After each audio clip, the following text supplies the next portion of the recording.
बिछ गई सियासी विसार, खेला जा रहा है सियासी खेल, जारी है वार पलटवार। शह और मात के खेल में बनाई जा रही है रणनीति, कौन पड़ेगा किस पर भारी, ये कभी भी सिर्फ हस्तक्षेप.com पर अमलेंदु उपाध्याय के साथ एक और अध्यादेश लेके आया और इस अध्यादेश का नाम है मूल्य आश्वस्ति तथा कृषि सेवाओं संबंधी किसानों का सशक्तिकरण तथा संरक्षण समझौता। है ना जोरदार नाम, मूल्य आश्वस्ति, दाम मिलने की गारंटी, और कृषि सेवाओं में जो किसानों की ताकत को बढ़ाना और उनको संरक्षण देने का समझौता। नाम पढ़ के ऐसा लगता है कि इससे ज्यादा कल्याण करने की कल्पना वाली कोई सरकार नहीं हुई होगी। और ये ऐसा खतरनाक अध्यादेश है जो इस देश में, पूरे देश में ठेका खेती को लाने की बात करता है। और ठेका खेती क्या होती है, इसका कितना विनाशकारी असर होता है, इसकी अगर थोड़ी सी भी झांकी देखनी है तो 18वीं सदी में इस देश में अंग्रेजी राज के दौरान किसानों के साथ जिस तरीके का बर्ताव पूर्वी इलाके में, बिहार तक, उड़ीसा तक, पश्चिम बंगाल में किया गया था, उसको देखा जा सकता है, जिसे कहा जाता है नील की खेती के लिए इस देश में दो अकालों को लाना। यह ठेका खेती थी जिसमें अंग्रेजों की वो कंपनियां जो मैनचेस्टर की कपड़े के कारखानों में और बाकी के इलाके के दुनिया भर के कपड़े के कारखानों में जो कपड़ा पैदा होता है उसको साफ करने के लिए, उसको बेहतर बनाने के लिए, और जो कपड़े पहने जाते थे उस कपड़े को भी और ज़्यादा चमकीला बनाने के लिए नील पैदा करने का काम हुआ करता था यहाँ।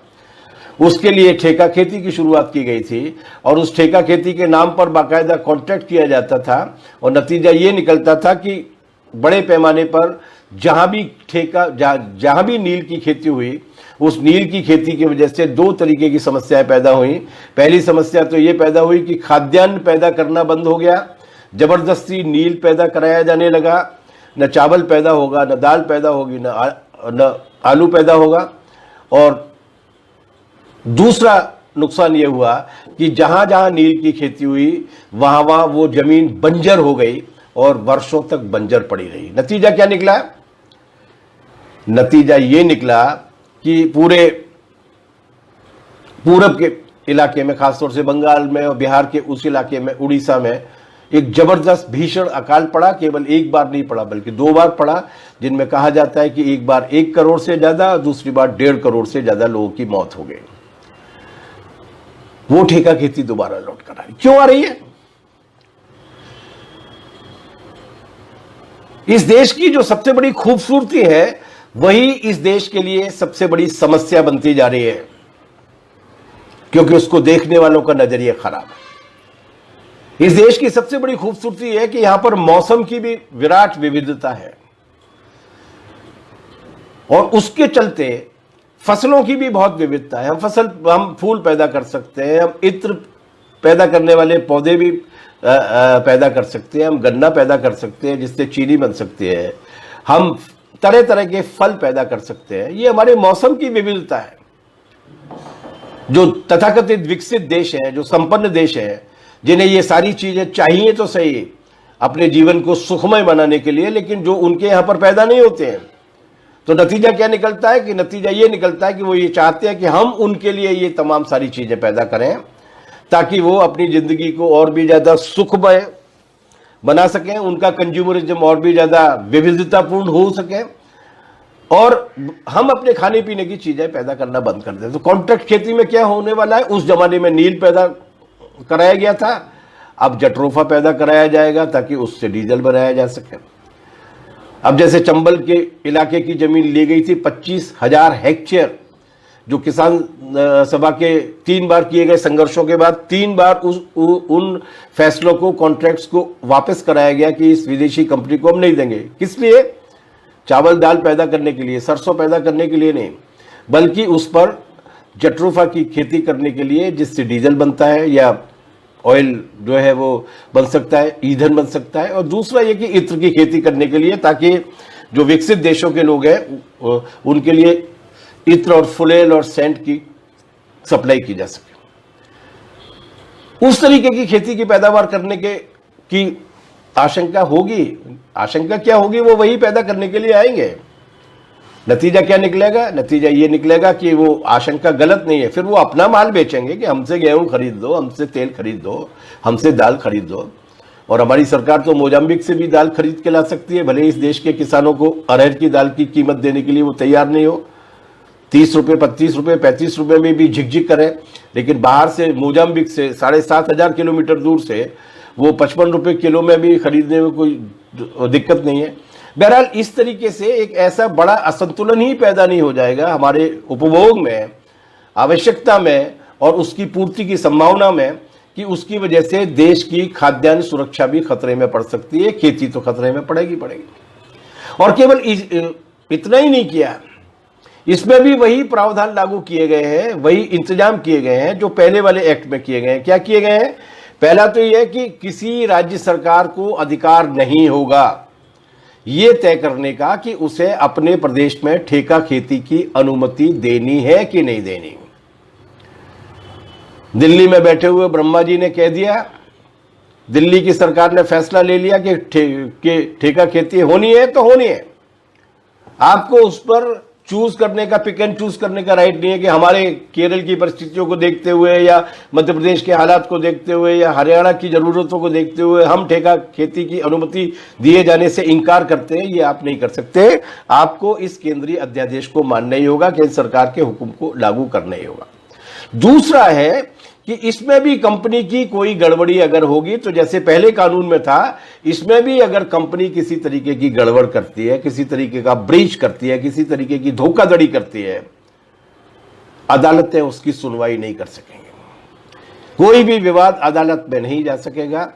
उसकी सुनवाई करने का भी वही तरीका होगा कि एसडीएम या कलेक्टर, नौकरशाह इसके बारे में सुनवाई करेंगे। राज्य सरकारों का भी उसमें किसी भी तरीके का हस्तक्षेप नहीं होगा। और ये नौकरशाह भी जो करेंगे, वो नौकरशाह भी केंद्र सरकार द्वारा दिए गए दिशा निर्देश के आधार पर करेंगे। पहले उपज गई, उसकी जो कीमत मिलने की संभावना थी कॉम्पिटिटिव बिडिंग के जरिए, मंडियों में नीलामी के जरिए, पहले अध्यादेश के जरिए वो चली गई और सूदखोर आ गया घर के बाहर।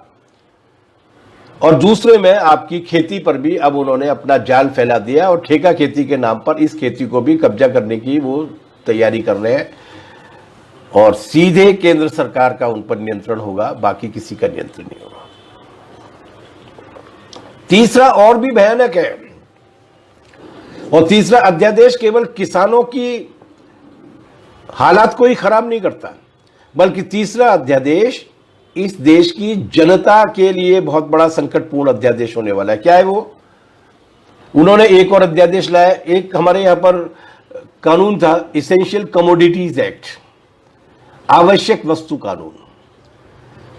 ये तीसरा अध्यादेश लेके आए हैं, आवश्यक वस्तु संशोधन अध्यादेश 2020। ये क्या है? इसेंशियल कमोडिटीज एक्ट क्या था? इसेंशियल कमोडिटीज एक्ट, आवश्यक वस्तु कानून, ये प्रावधान करता था, ये इंतजाम करता था कि एक सीमा से ज्यादा भंडार में, गोदाम में अनाज को इकट्ठा नहीं किया जा सकता। उसकी मुख्य वजह यह थी कि जिनके पास ज्यादा पैसा होता था वो अपने, और किनके पास ज्यादा पैसा होता है इसके बारे में ज्यादा बताने की कोई आवश्यकता नहीं है। जिनके पास ज्यादा पैसा होता था वो अपने पैसे के जरिए किसान की फसल के समय पर सस्ते दाम पर खरीद कर अपने गोदामों में जमा कर लेते थे, और इस जमाखोरी के जरिए बाजार के अंदर एक नकली संकट पैदा करते थे, एक ऐसा कृत्रिम संकट पैदा कर देते थे जिनकी वजह से बाजार में उस सामान की कमी महसूस होने लगती थी जो जमाखोर के गोदाम में रखा हुआ है। और उसके बाद वो अपने सामान को निकालकर जिस मनमानी कीमत पर वो बेचना चाहते थे बेचते थे। इस जमाखोरी ने इस देश की जनता को बहुत परेशान किया, और वो परेशानी जब हुई और ये जमाखोरी और कालाबाजारी जब बहुत ज्यादा देखी गई, तब इस जमाखोरी और कालाबाजारी से बचने के लिए जनता के आंदोलनों के बाद जन असंतोष को ध्यान में रखते हुए ये कानून बनाया गया कि एक सीमा से ज्यादा कोई अपने गोदाम में भंडार इकट्ठा नहीं कर सकता, जमाखोरी नहीं कर सकता। ये जो अध्यादेश है वो अध्यादेश ऐसी सारी सीमाओं को हटाता है। अब कोई भी जमाखोर कोई भी अपने गोदाम में कितना भी अनाज इकट्ठा कर सकता है, कितना भी, और वो कोई भी हो सकता है। जो खरीदने वाला व्यापारी है वो भी इकट्ठा कर सकता है, जो उसको एक जगह से दूसरी जगह पहुंचाने के लिए ट्रांसपोर्ट का धंधा कर सकता है वो भी अपने गोदाम में कितना भी इकट्ठा कर सकता है। जो कॉरपोरेट कंपनी है जो अपने एजेंट्स के जरिए बुलवा रही है वो एजेंट्स भी कितना भी अपने गोदाम में भंडारण कर सकते हैं, और उस कंपनी का जो गोदाम है उस गोदाम में भी कितना भी इकट्ठा किया जा सकता है। और तो और ये जो वेयर हाउसेज बने हुए हैं, ये जो कोल्ड स्टोरेज बने हुए हैं, उन कोल्ड स्टोरेज के मालिक भी कितना भी अनाज इकट्ठा कर सकते हैं। क्या नतीजा निकलने वाला है इसकी कल्पना कीजिए। इसका मतलब यह होगा कि ये गोदामों में भंडारण होगा, उनके पास बहुत पैसा है, कल्पना नहीं की जा सकती उस पैसे की। उस पैसे को इन्वेस्ट करेंगे, बाजार से माल को उठाएंगे, और माल उठाने के लिए अध्यादेश नंबर 1 आ ही चुका है। सीधे खलियान में जाएंगे, खरीदारी करेंगे, एडवांस दे के आएंगे, उसके बाद फिर वो जमा करके उसको रख लेंगे, और उसके बाद बाजार में इस तरीके के हालात पैदा कर देंगे कि गेहूं नहीं मिल रहा है, चावल नहीं मिल रही है, दाल नहीं मिल रही है, तिलहन नहीं मिल रही है, और उसके बाद जितनी कीमत पर वो बेचना चाहेंगे उतनी कीमत पर बेचेंगे।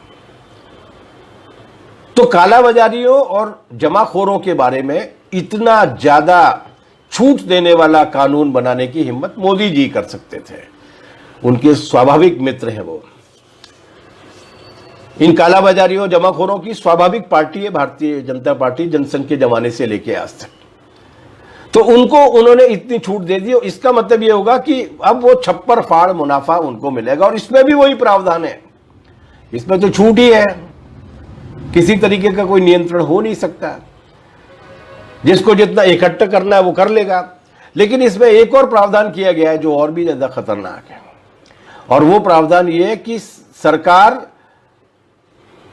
तभी हस्तक्षेप करेगी जब पेरिशेबल आइटम्स में जल्दी खराब होने वाले आइटम जैसे आलू, प्याज, तेल, ये इसेंशियल कमोडिटीज एक्ट मुख्य रूप से इन्हीं चीजों पर लागू होता था। आलू, प्याज, तेल, तिलहन, गेहूं, चावल, दाल।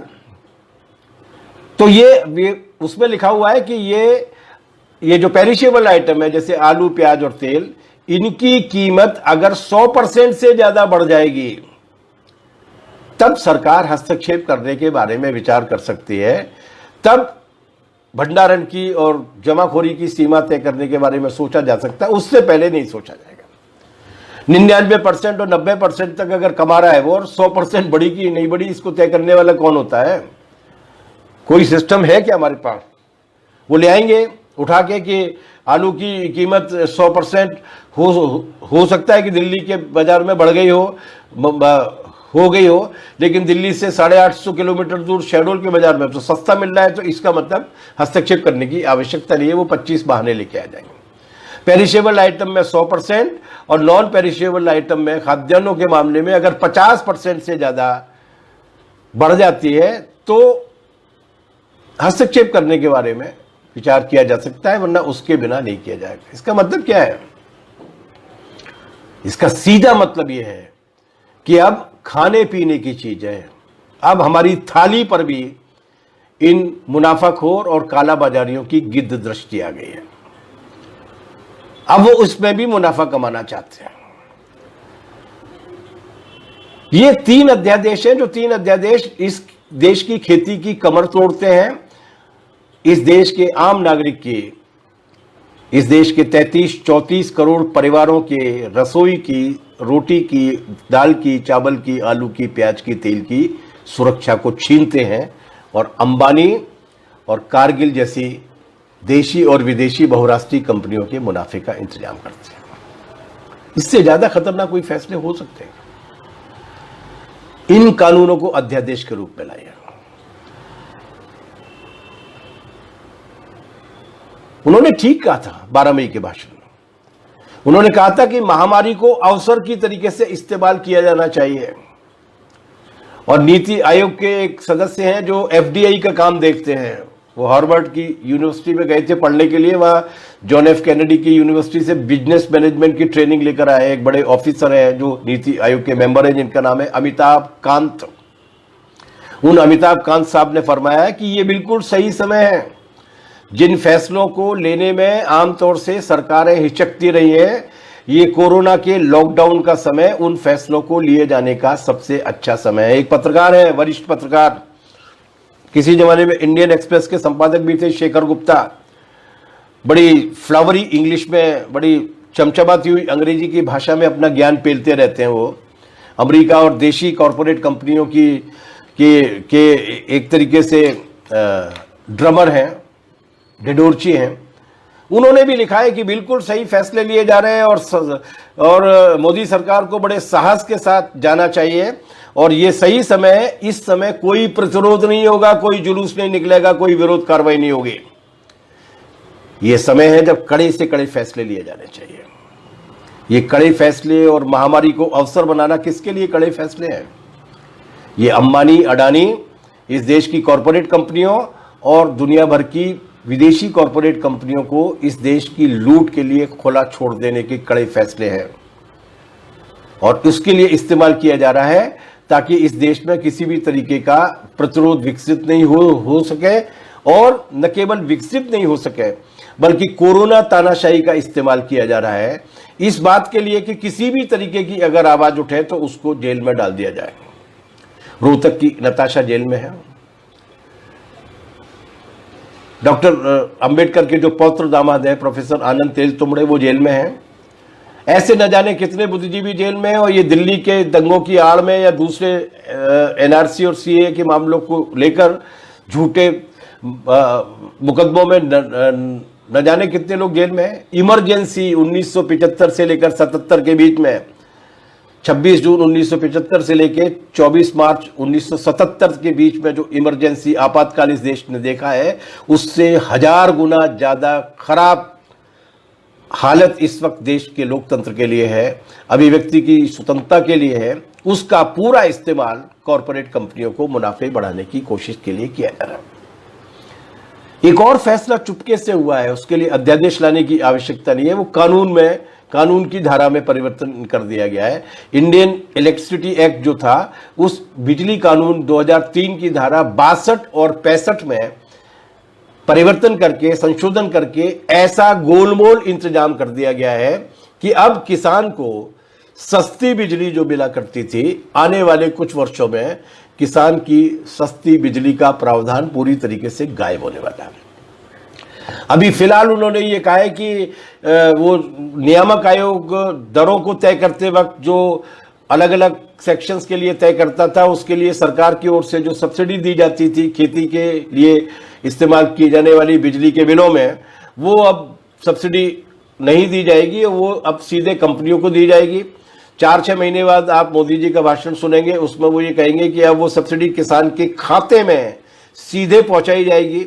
और ये खातों में सीधे पहुंचाया जाने वाला घपला कितना बड़ा है, ये जिनका रसोई गैस की तथाकथित सब्सिडी पहुंचती है या बाकी की जो बीपीएल की सब्सिडीज पहुंचती हैं, वो लोग जानते हैं 60% से ज़्यादा मामलों में पहुंचती नहीं है।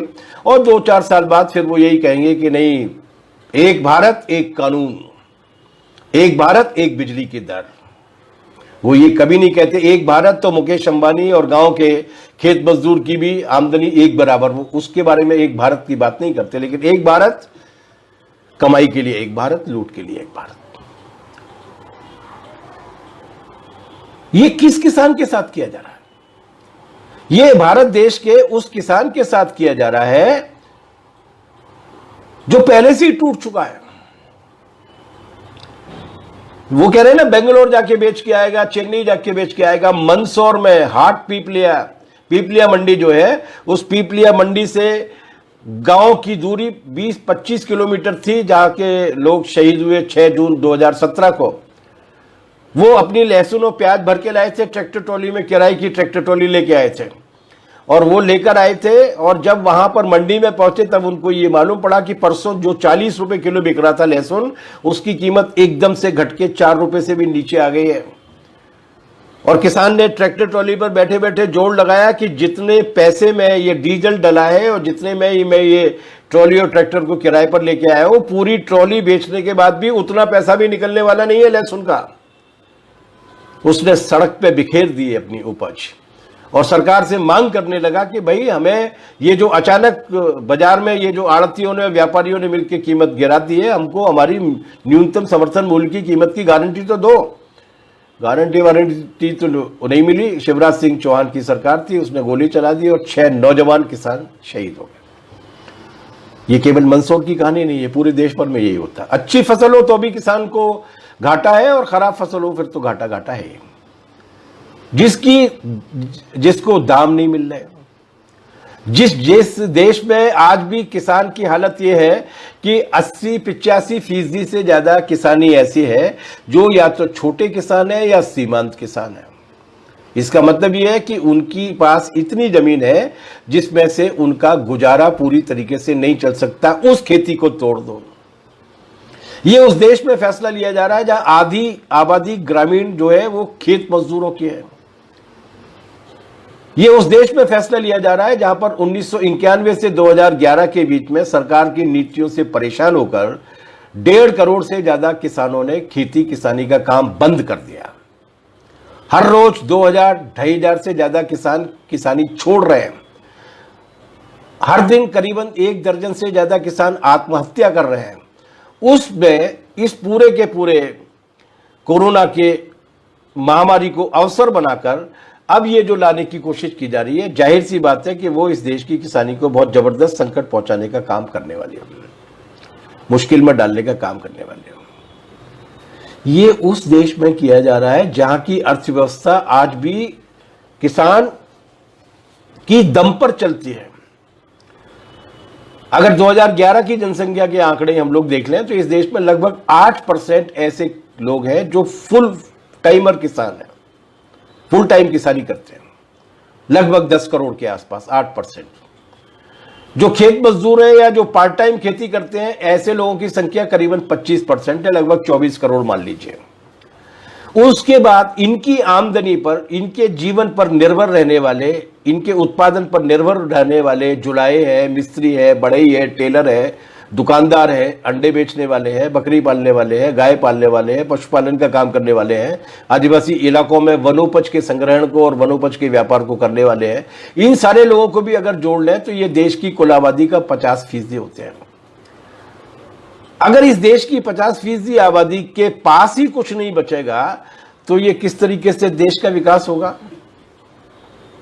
कॉर्पोरेट की तिजोरी बढ़ जाएगी, लेकिन अगर आधी आबादी की पूरी जिंदगी नष्ट हो जाएगी, वो पूरी तरीके से विपन्न हो जाएगा और नील की खेती के युग में पहुंच जाएगा, तो बचेगा क्या? इसलिए ये हमला केवल आज का हमला नहीं है, ये हमला आने वाली पीढ़ियों के लिए भी, आने वाली दशकों के लिए भी हमला है। और इसलिए अगर वो ये सोचते हैं कि उनके इस तरीके से हमले के बाद उनके शेखर गुप्ता या उनके अमिताभ कांत या उनके ये जितने भी मीडिया वाले जो ढिढोरची हैं, वो अगर ये सोचते हैं कि अब किसान आंदोलन नहीं करेगा, विरोध नहीं करेगा, तो अगर परिस्थितियां खराब से खराब होती जाएंगी तो नई परिस्थितियों में किसान और मजदूर भी अपने आंदोलन के नए नए तरीके लेके आएगा, जो पिछले कई दिनों से आप लोग देख रहे हैं। कभी संयुक्त रूप से, कभी स्वतंत्र रूप से। आज किसान सभा ने 10 जुलाई से लेकर 20 जुलाई तक अपने गाँव में होने वाले वास्तविक असर और दुख दर्दों को 3-3, 4-4 मिनट के वीडियोस बना के, प्रदर्शन के जरिए, गानों के जरिए, सोशल मीडिया पे लोगों के बीच में ले जाने का फैसला लिया है, क्योंकि मुख्यधारा का मीडिया तो खबर बना नहीं रहा।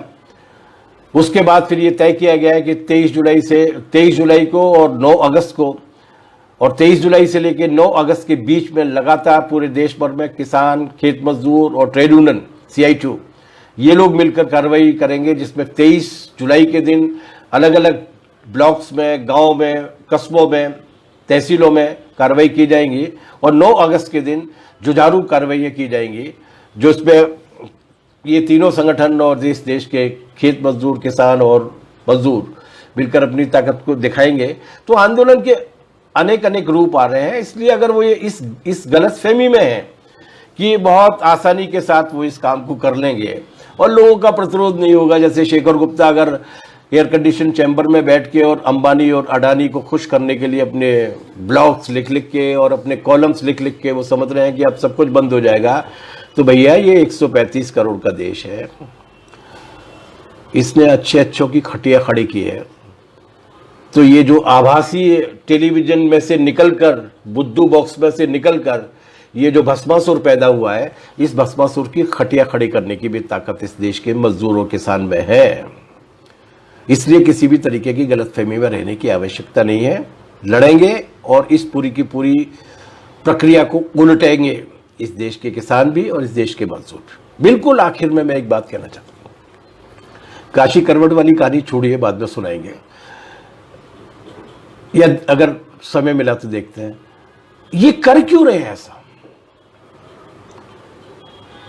बहुत सहज तरीके से लोग बात पूछते हैं कि ये कर क्यों रहे हैं ऐसा। जब इनको मालूम नहीं है, जब आपकी समझ में आ गया कि ऐसे ऐसे नुकसान हो गए, तो ये क्यों कर रहे हैं। एक होता है पूंजीवाद। उस पूंजीवाद के बारे में कहा जाता है कि अगर उसको 10% मुनाफा लगेगा तो कहीं भी लगने के लिए तैयार हो जाता है, अपना पैसा लगाने के लिए तैयार हो जाता है। और अगर 100% मुनाफे की संभावना हो तो वो कहीं भी जा सकता है, एक धंधे को बंद करके दूसरे धंधे में भी जा सकता है, अगर 100% की संभावना हो। और अगर 300% और अगर 300% की संभावना हो तो वो दुनिया के सारे कानून, मानवता के सारे नियम कायदे तोड़ सकता है, अपने मालिक की गर्दन को भी दांव पे लगा सकता है। इतनी हवस होती है उसमें मुनाफा कमाने की। कॉरपोरेट पूंजीवाद उस पूंजीवाद का भी बाप है।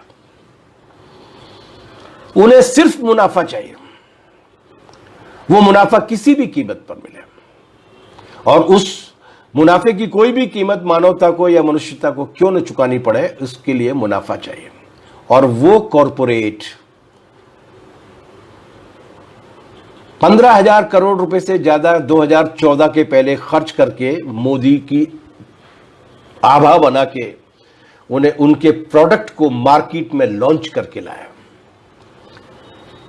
और अगर वो पैसा खर्च करके लाया है, अपने प्रोडक्ट को लॉन्च करके लाया, तो अपने लिए काम कराएगा। इसलिए सारे नियम कायदे एक तरफ, एक दिशा में जा रहे हैं, और वो दिशा ये है, चाहे वो कोयला खदानों का मामला हो, चाहे वो BSNL का मामला हो, चाहे वो सेना के लिए टैंक और बम के गोले और बंदूकें और मशीन गनें तैयार करने वाली फैक्ट्रियों को बेचने का मामला हो, चाहे वो खेती पर कब्जा करने का मामला हो। मकसद केवल एक है, और मकसद ये है कि इन पूंजीवाद के सबसे घिनौने रूप कॉरपोरेट की कंपनियों के मुनाफे में किसी भी तरीके की परेशानी नहीं होनी चाहिए। हमारे साथ एक और दिक्कत है कि हमारा जो कॉरपोरेट है वो एक हिंदुत्व के नाम के बगनखे को ओढ़ के भी आया है। ये हिंदुत्व क्या है? इसका हिंदू धर्म की परंपराओं के साथ, हिंदू धर्म की दर्शन के साथ, हिंदू समाज की जीवन शैली के साथ, जो इस हिंदुस्तान में रहते हैं, उसकी विविधता के साथ किसी भी तरीके का कोई रिश्ता नहीं है। सावरकर ने, जिन्होंने पहली बार इस हिंदुत्व शब्द का इस्तेमाल किया था, उन्होंने कहा था ये बात जो मैंने आपके बीच में बोली कि इसका हिंदू धर्म की परंपरा, दर्शन या विचार या जीवन शैली से कोई रिश्ता नहीं है। ये एक खास तरीके की राजनीतिक प्रणाली है, और उस खास तरीके की राजनीतिक प्रणाली का नाम है मनुस्मृति के आधार पर राज को चलाना। 3 दिन पहले हरियाणा CPIM की साइट पर कॉमरेड सुभाषिनी अली आई थी, और उन्होंने काफी विस्तार के साथ आपको ये जानकारी दी थी कि किस तरीके से ये एक अलग तरीके की पार्टी है, जो इस देश के लोकतंत्र में, संविधान में, सब लोगों की समानता के अधिकार में, इसमें विश्वास नहीं करते।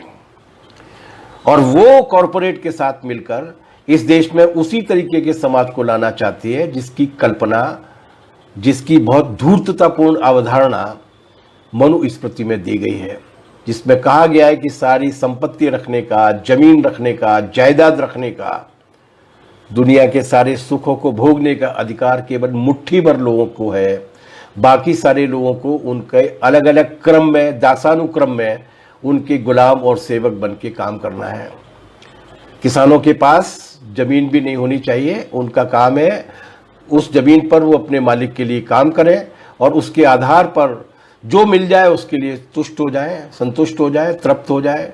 मजदूर के लिए भी यही लिखा गया है और ठीक उसी जगह पर वो पहुंचाने की कोशिश कर रहे हैं।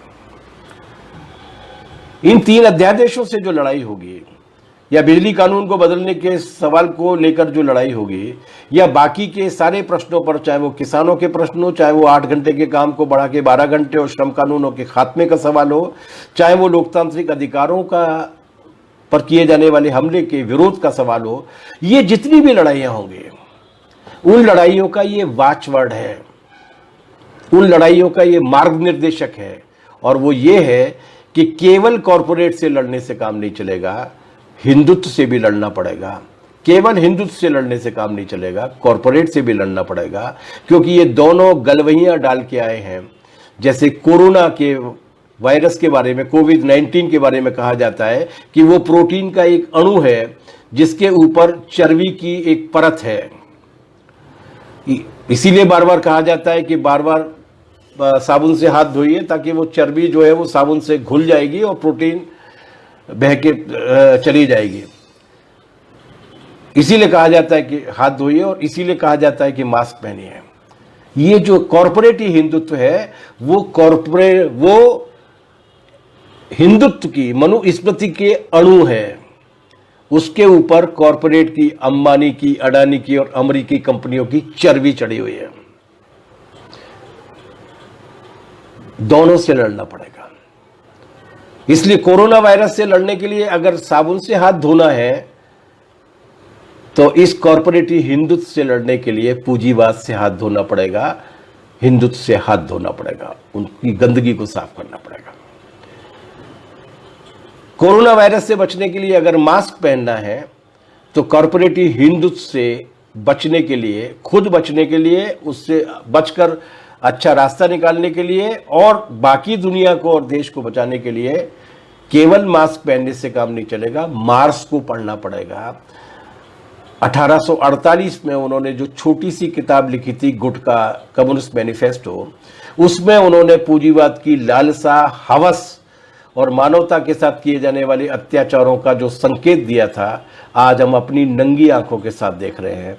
और वो ये है कि मानवता जाए भाड़ में, करोड़ों लोगों की जिंदगी का कोई प्रश्न पैदा नहीं होता, मुनाफे के पहाड़ खड़े होने चाहिए। देश के विकास की पहचान किसान के जीवन की समृद्धि या पेट में जाने वाली कैलोरीज नहीं होनी चाहिए, डॉलर बिलियनर्स, डॉलर अरबपतियों की संख्या होनी चाहिए, जिन पर हमारे प्रधानमंत्री और उनकी पार्टी बड़ा गर्व करती है। ठीक वही चीज आ रही है आज हमारी आंखों के सामने, जो 1848 में मार्क्स ने लिखी थी। और ये बात दोबारा से दोहराने की आवश्यकता है कि अगर बीमारी वही है जो मार्क्स बता के गए थे, तो दवा भी वही लगेगी, जिसके लिए CPIM हरियाणा की राज्य कमेटी हरियाणा में और CPIM पूरे देश भर में अपने संघर्षों को विकसित करने की भूमिका में लगी हुई है।